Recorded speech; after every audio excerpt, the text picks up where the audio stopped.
Good morning and welcome. Patriot Radio News Hour. Joe and Jason on this Monday. I hope it finds you well out there as well. The temperature's heating up.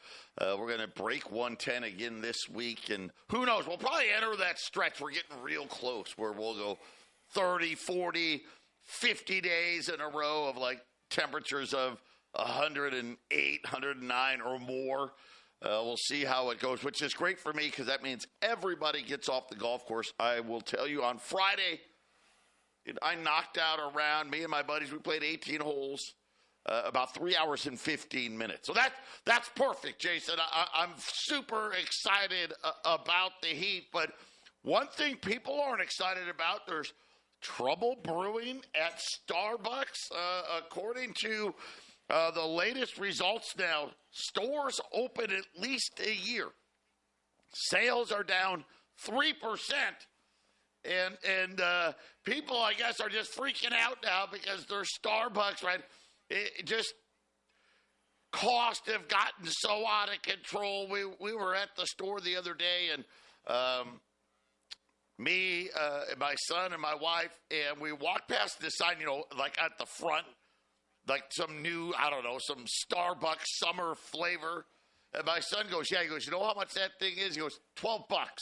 I'm like, what? Yeah, get out of here. But apparently Starbucks now is the latest in the company saying, hey, guess what? The consumer doesn't want to pay, and I got bad news. Cocoa prices, man, they just keep getting higher and higher. Big inventory problems and all that stuff. But, yeah, now even Starbucks is saying we got problems. The consumer, I don't even know what it's like a regular Starbucks cost. I don't even know. I don't drink a lot of coffee, but $12 seems a lot for any drink. you could be at a local bar and get the fanciest drink there, and maybe not even pay $12, Joe. So I mean, I know people like their coffee. I drink tea.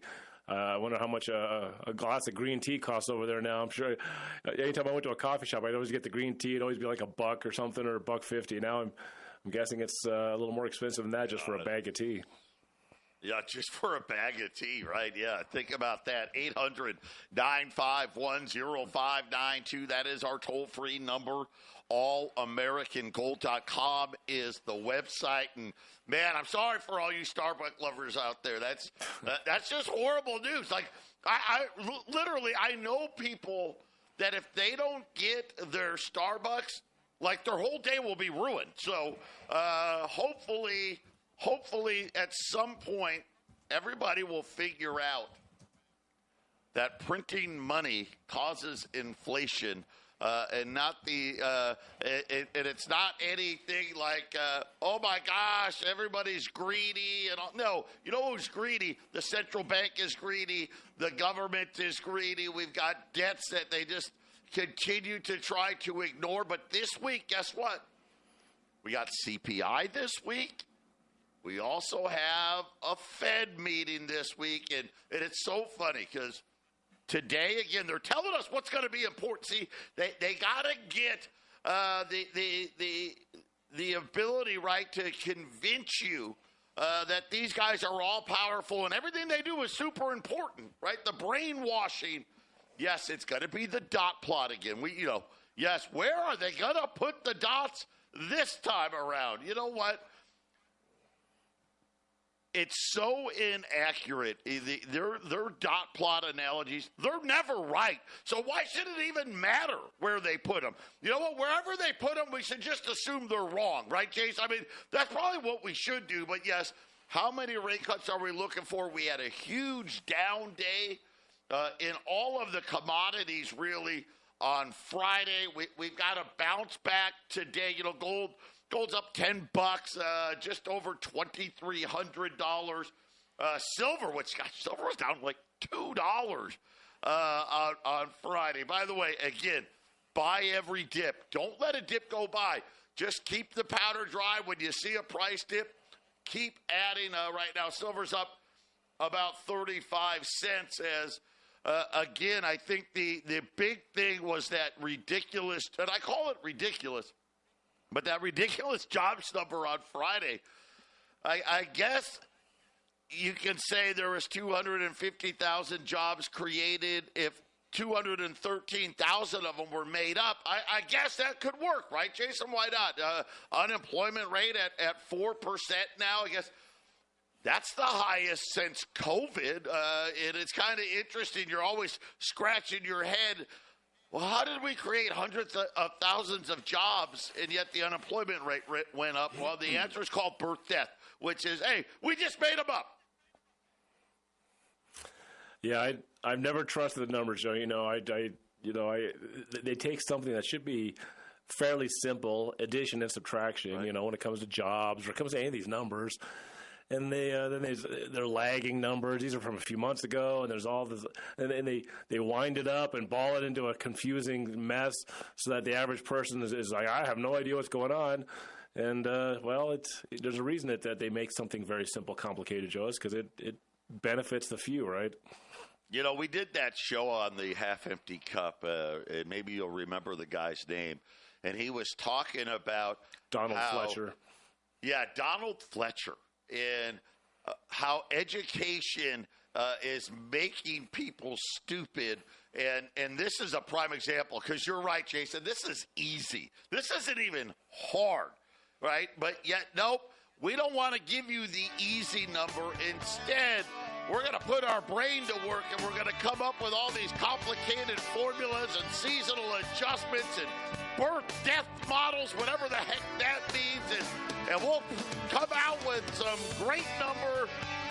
Yeah, that makes no sense. But, hey, that's how this works. We'll be back right after the break.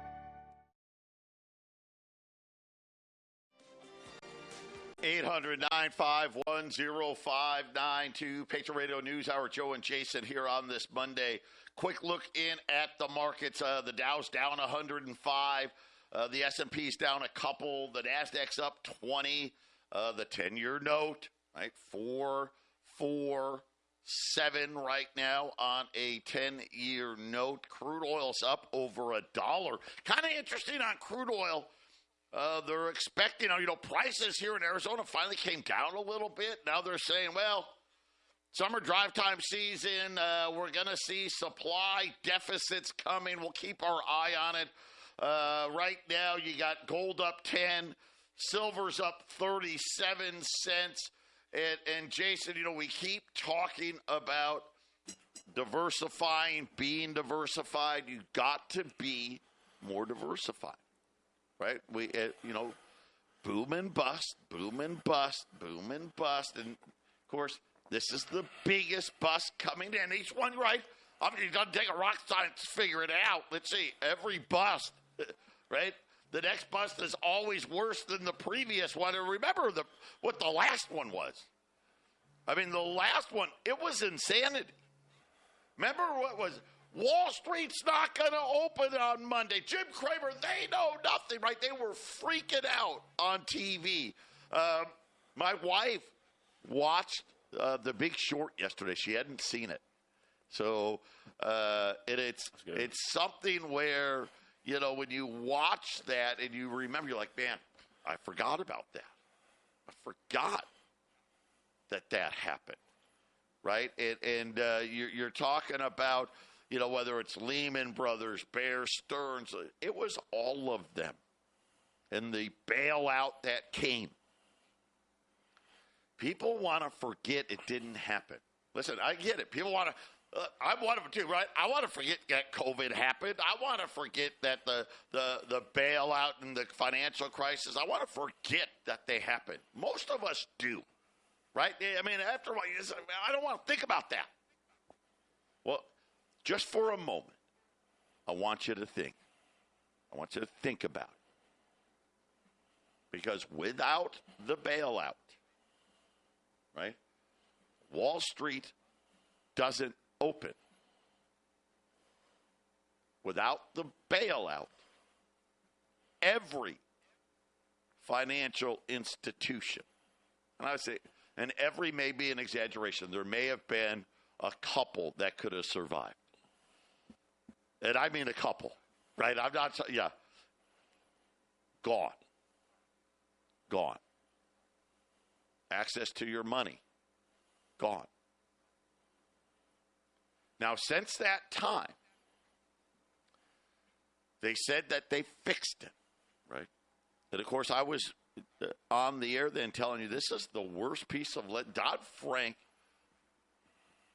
was so bad because right in the thing, what did they kept saying? Too big to fail, too big to fail, too big to fail. So anybody, and again, back to our original story, right, Jason, about you had to, the more educated you got, the dumber you were. They didn't make these banks smaller. No, they did the exact opposite.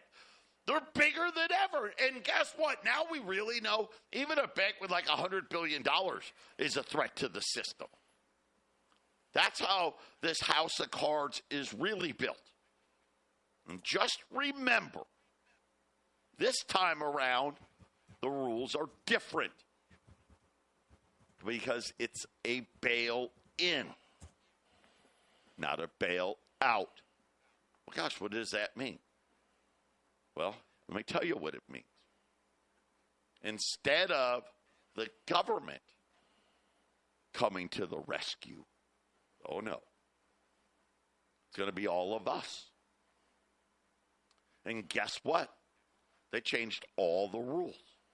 At any time, they can stop you from selling your stocks, your bonds, taking money out of your money market accounts. They just freeze it all, lock it all up in the rules.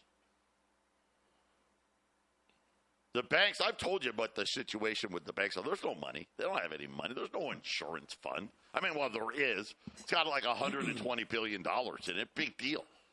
That barely covers a bank you've never heard of. Instead, your deposits will be in jeopardy. They will be. That's just what the rule says. I didn't make it up. Right? They're going to decide how much of your own money. Well, they said it's insured to $250,000. I should get all of it if I've got less than that. You should. You should. But it's the second you realize they actually don't have insurance money. They don't. That's like buying car insurance and the car company says, well, sorry about that. I know that we said you were insured, but, here's a couple grand. Sorry that you totaled your car, right? This is what's going to happen. That's why we keep telling you, you got to get more diversified because the rules are different this time. They've changed them. Check out our friends at Y-Refi. Up to 10.25%. Not correlated to Wall Street. Maybe a good idea, don't you think? Maybe. If you got $50,000 or more, check them out. InvestYRefi.com. That's the word invest, the letter Y, REFY.com. Or just call them at 888-YREFI-24. But, Jason, I bring it up because I really think people don't understand what really happened after the financial crisis. Because you know what? Let's look at it. Some of you out there are saying, "Oh, Joe, come on. The Dow went down to 6,000, and now it went to 40,000. It worked out fine. It was okay." Wouldn't it have been better if you didn't lose over half of your money before the rally came, right? Wouldn't have that been a great thing? But, Jason, here's the problem. How did they fix it? How did they get it from 6 to 40? Well, they just decided to spend like drunken sailors, and now here we are with an overheated bubble that's getting ready to crash again. But this time around, like I said, you want to get rid of inflation? Jason, this would do it, wouldn't it? All of a sudden, people are going to realize what the rules of Dodd-Frank really meant, and they're going to be paralyzed. They're going to be stuck. They're not going to be able to get out. They're not going to have access to the money they think that they have access to. And watching watching their fortunes that they saved. Because let's face it, who's got the money? Most people, you got to be over the age of 40, and for most people, probably over the age of 50 or 60 before you really got any wealth to begin with. And Jason, that's the exact people that got targeted with that Dodd-Frank legislation. Yeah, and nothing was fixed, and the printing was out of control. We find out a decade later. You know, in the amount of losses, reported losses for Lehman Brothers and the other banks closing down was shy of $400 billion. It wasn't even $400 billion. When Silicon Valley crashed last year and a couple other banks, $550 million.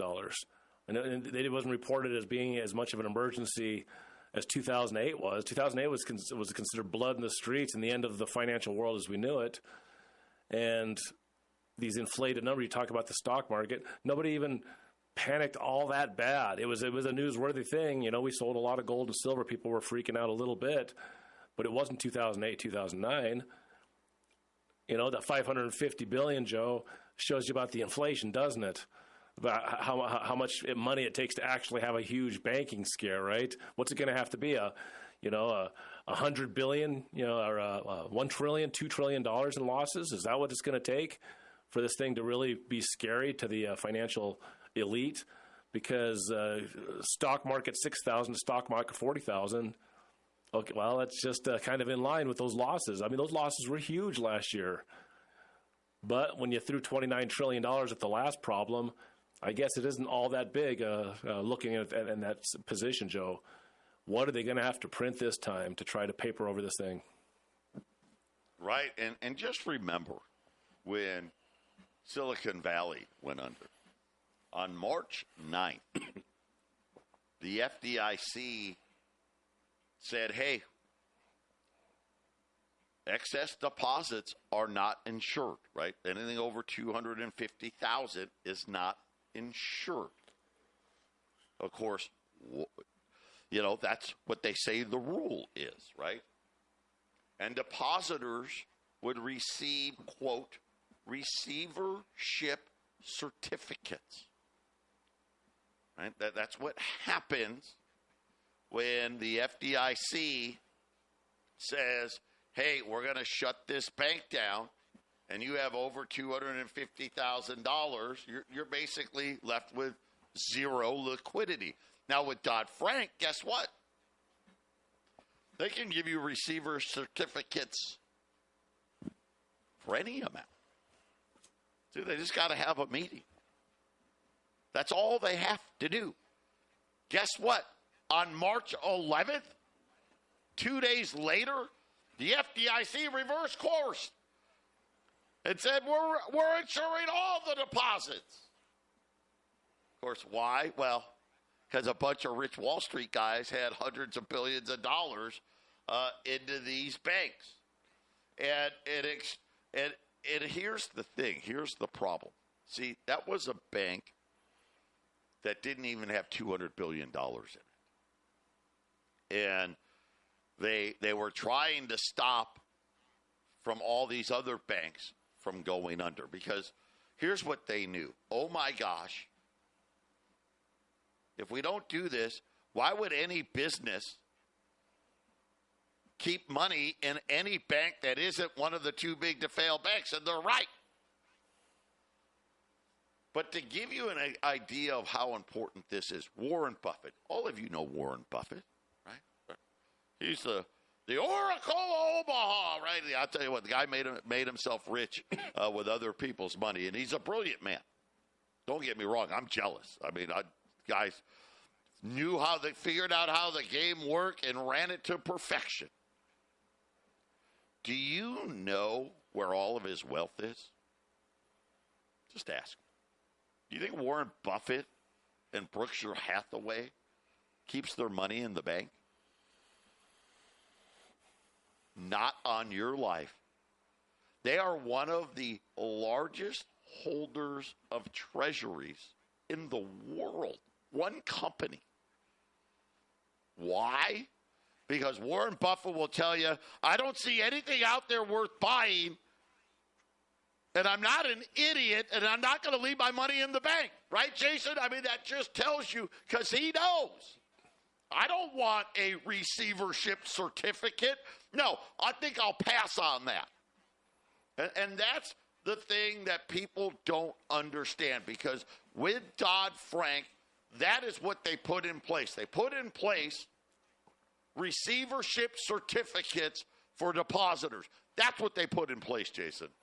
Well, and I can simplify it for people that are listening. When the Rothschilds centuries ago figured out that the best loans as a bank to give out are loans to the government, because the government will do anything they can to pay back its debts, plus they can create the money.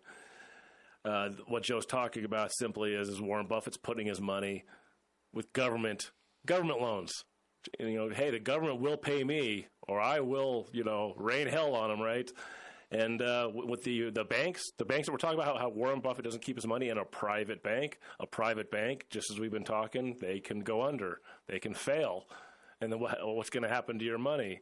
So Warren Buffett's just doing what the central banks have done for centuries. I'm going to keep my money in loans with the government, because the government better not mess with me, right, Joe? The bankers have more power than the government. Just remember, the FDIC's already admitted that unrealized losses are over $500 billion already. Yeah. We'll be back.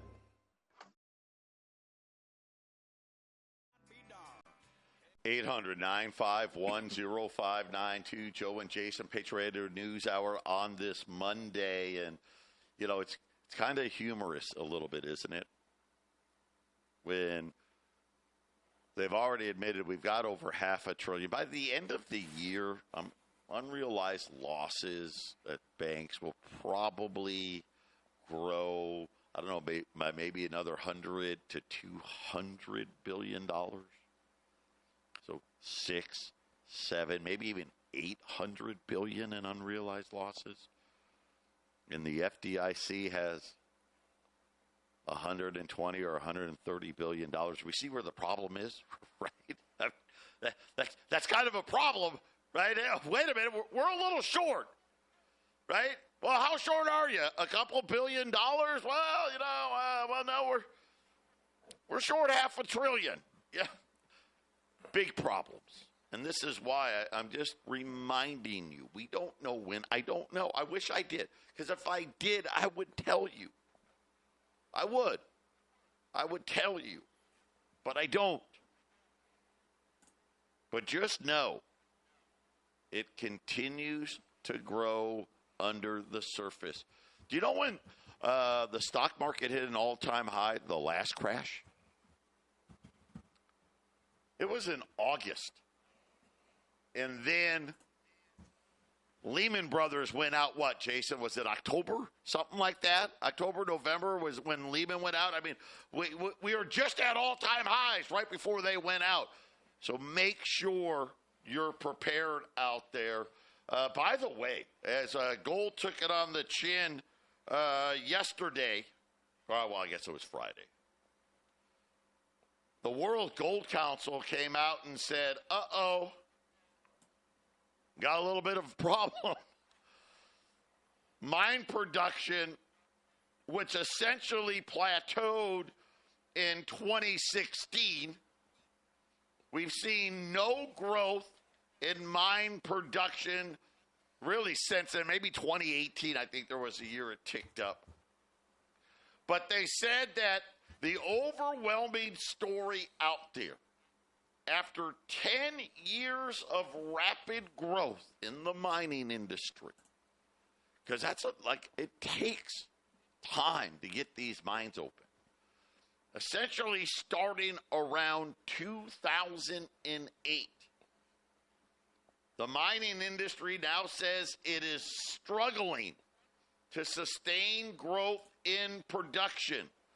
New gold deposits are becoming harder and harder to find, and many prospective areas have already been explored. So what they're saying is, hey, we can't produce anymore. We're struggling to even keep up with what we've got now. But the problem, Jason, that they're saying is they can't even find any new production to help offset the declining productions in existing mines. And they're saying that all of a sudden here, taking the average 10 to 20 years before a mine is ready for production. Think about this. So I've been saying 10. The World Gold Council says it requires a lot more time. The average is 10 to 20 years, Jason, before a mine will actually come up. And they're saying now it's getting harder and harder to find them, to permit them, to finance them, and to operate them. And they're anticipating major gold shortages now because of the fact that they don't have enough mine supply coming out, and there's no mines coming online to replace mines that are essentially mined out. Yeah, and when it comes to gold and silver, and especially silver, if the industrial part starts to ramp up, and then, of course, like you're saying, if the ability to get more of it becomes depleted, well, that's what supply and demand, that's the definition of it, right? And so we're going to see, we had this commodities rally, which kind of cooled off a little bit, but as you talk about cocoa again, going back up again, it doesn't seem like this thing's going to stop. And I think the inflation, I think we're going to start seeing at some point, the Fed, the government, they're all going to have to admit this inflation is going to stick around. And the more they don't admit it and don't want to talk about it, makes me start to think, Joe, that we're going to be living with higher inflation, and they're just going to stop talking about it. They're just going to just basically tell us to live with it. And what's that level going to be? I think 5 to 10% yearly for a while, Joe.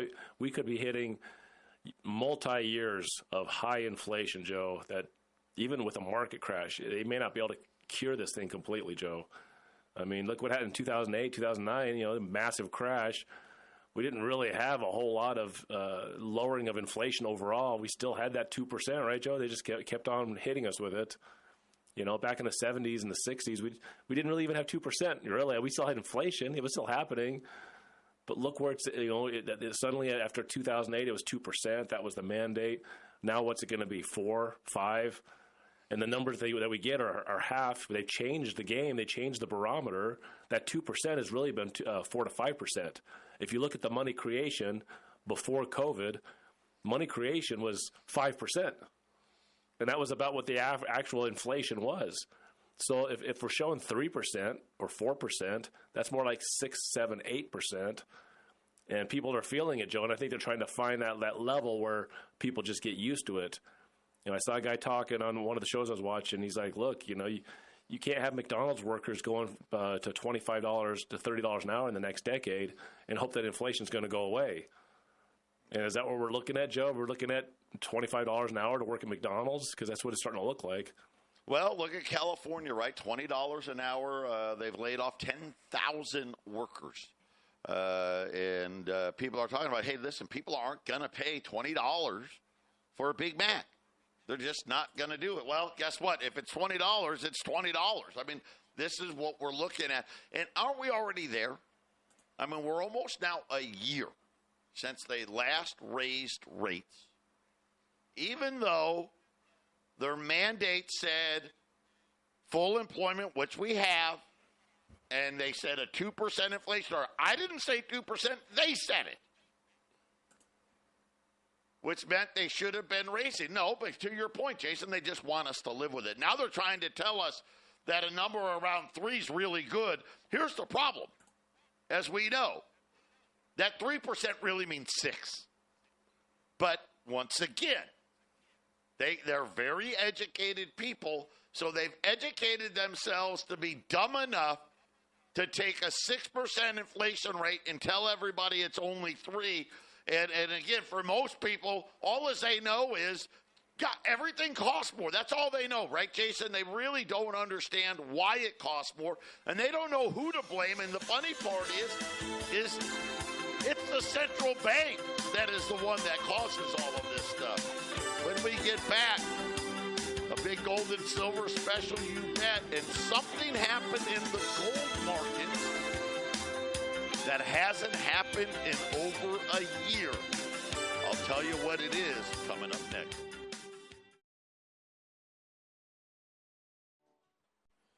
$800-951-0592. The specials today, a repeat from Friday here. Taking it. Gold's at the highs of the day right now.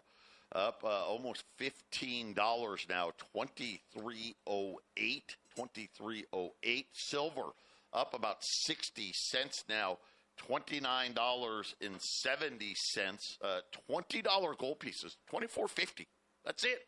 2,450. You're like, well, gosh, that's $140 over the spot price. It's just such great opportunities when you get low premiums, because it doesn't happen that often. But when you get them, being able to buy this close to spot, that's what you want to do, right? What's the best way to buy gold? You want to be as close to spot as you can and private as you can. See, they don't like to tell you about the privacy part, do they? You know, they really, really don't. And I know, listen, you know, gold bars right now, they're about that price, and that right around that 24, 25, 24.50, depending on which bar you want to buy.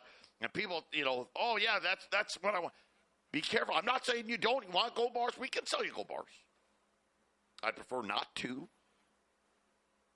because you're not private now.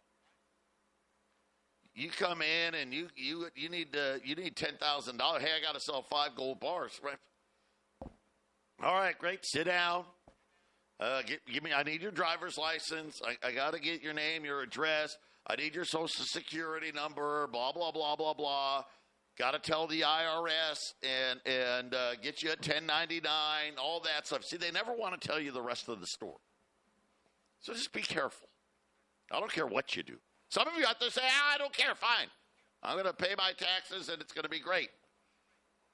But if you want privacy, man, what a great way to do it. And then $5 Indians, a quarter ounce $5 Indian, $660. That's $10 less than a $5 Liberty. I think it's the coolest coin around. But either way, look at those rolls of Silver Eagles, all the way down at $740. Even with silver right now, I'm going to eat this one a little bit. But, you know, hey, silver's up 60 cents here. I highly suggest if you can add to your portfolio, it's a really good day to do it. And not really surprised, Jason, to see gold back above 2,300. It kind of feels like it's pretty comfortable there. And silver, this is the second or third time it's gone below 30, but it doesn't go very far, does it? It really doesn't go very far. These are kind of what I'd call, like, maybe taking a word from them, new normal levels for gold and silver today. Yeah, well, and I've heard people saying, well, gosh, it went up so fast, I just missed it. Yeah, you know, I guess I just should have bought it back in January. And here it is, you know, gold trying to push around the 2,300 level, but it's still staying there in the 2,300 level. Silver's pushing below $30 a little bit, but it's staying around that $30 level.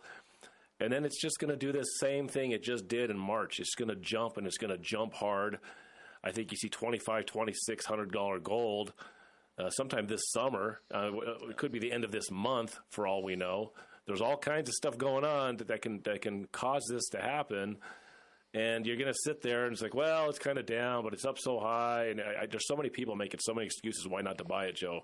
People that, if you really research and really learn about gold and silver, really get an understanding of it deeply, you got that money sitting there. You would be in it in a heartbeat right now, especially those $20 Liberties at $24.50. We really haven't pushed gold prices this low in a while, so it's begging to be bought. And you're just walking by the beggar and not jumping in, right, Joe? Well, you know what? Something happened. For the first time in over a year, the paper gold markets, the gold ETFs, actually added 8 tons of gold. The first add in over a year. Even the paper guys are starting to go, okay, all right. You know what? I better start getting some protection. And I'll just say this. This is a wild card. I know it's only a month, but could you imagine what would happen if the ETF, the paper ETF, started adding gold again over the last year? They've been putting gold on the market, trying to keep the prices lower, and now they've reverse course said, okay, now they just took over 8 tons off the market. If all of a sudden these ETFs start adding 8, 10, you know what? When things get really scary, the ETFs, they start adding like 30 and 40 tons a month, and the problem is there's not that much gold out there for this to happen with, and it's just something worth noting. It's been a while since we've seen what I'll call Wall Street add to their paper gold holdings. You got to have something there if you want to try to control the price. If you keep selling it and there's your stack of paper is getting thin, how are you going to control the gold price in the future if you don't have any way of manipulating people by selling a bunch to cool it off? And so, yeah, Joe, I'm guessing some shorts are getting a little thin, and you got ETF gold. It's like, well, we better start adding, because if we don't add, there's going to be no ability for us to control the price point of this stuff in any fashion. So remember, gold is a leading indicator of inflation. So gold ETF prices look like they're getting ready to go up after physical gold really pushed the needle. So, Joe, I would say that this is very bullish for gold in the coming months. I bet they do this a few more times. Absolutely, Joe. Yeah, and it's something worth watching. We'll continue to watch here. This could definitely have a major impact on pricing, and I think it'll be real. You know what? I'll make it simple. The bigger these uninsured losses the FDIC keeps reporting get, the more banks that get put on downgrade warnings and all of these other things. I think you're going to start seeing more people saying, you know what, I need to get some exposure to gold here. Wall Street had a great run. It's looking a little long in the tooth, right? And again, one of those wild card factors. Add to your portfolios. 800-951-0592. Patriot Radio News Hour. We'll be back. 800-951-0592. $20 gold pieces, $2,450. By the way, last day on the $20 gold. Same thing with the Indians. Quarter ounce Indians, $5 Indians, $660.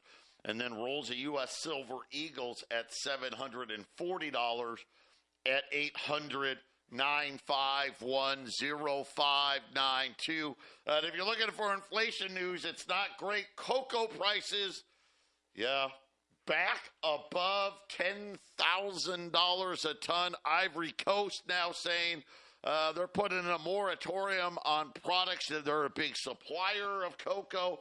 And then bird flu, yes. It's made it. We've talked about bird flu in the half-empty cup, but it's made its way to the Patriot Radio News Hour. The U.S. Department of Agriculture, they're trying to get everybody worked up here, saying that at least 80 dairy herds across 10 states, and the number of states continuing to grow, coming down with the bird flu. And while the bird flu doesn't kill the cows, apparently it does cause some of the cows to stop producing milk. It's other cows, their immune system's weakened. They end up getting something else and dying. But they're now saying, hey, we may have a problem here. All these herds, they're getting wiped out. They're saying that, in some places, dairy farmers are losing 10% of their herd after the bird flu comes to the cows. And again, like I said, not necessarily that the bird flu killed them, but they either stop milking, they come down with some other problem, Jason, and now they're saying, hey, like everything, here we go. The land of plenty is no longer plentiful, is it? And now they're warning, hey, we're going to have a big problem here. We can't afford to lose 10% of the cattle out there. As we already know, cattle herds at the lowest levels in 5-6 decades. And now this one having to do with a lot of the dairy cows. Who knows, Jason, right? But again, anything to keep the fear and the inflation going. Yeah, I mean, so does this make it, I don't know, the mad bird disease? Because I always thought it was mad cow disease was in the cows and the bird flu was in the birds. So I don't know, maybe it's the mad bird disease or the bird cow. I mean, the bird cow disease, yeah. The bird cow disease sounds like a cartoon or something that kids should be watching. But I don't know. Yeah, there's got to be something to tell us about how we're not going to have enough of this or enough of that, and why we got to fear all these things that just mask basically. Oh, things are going to cost more. They should just say, you know what? It's just things are just going to cost more. They should just every story should just be, here's this scary thing. Things are going to cost more. Here's this scary thing. Things are going to cost more. Or taxes will go up. Yeah, take your pick, right? Yeah, right. Think about this. One of these guys, Paul Krugman, who's an idiot of epic proportion. Just my opinion. He's probably not an idiot. He's probably a really smart guy. Hey, don't worry. We can get back into some financial credibility. If we just raise taxes a couple of percent, it'll be fine. Nobody worry. Couple of percent now, couple more percent later. Hey. By the end of it, you'll have no money left to spend on yourselves, but don't worry, the government will provide you with everything that you need. Yeah. If you don't want that, add to your gold and silver portfolios. 800-951-0592. Jason and I are coming right back with the half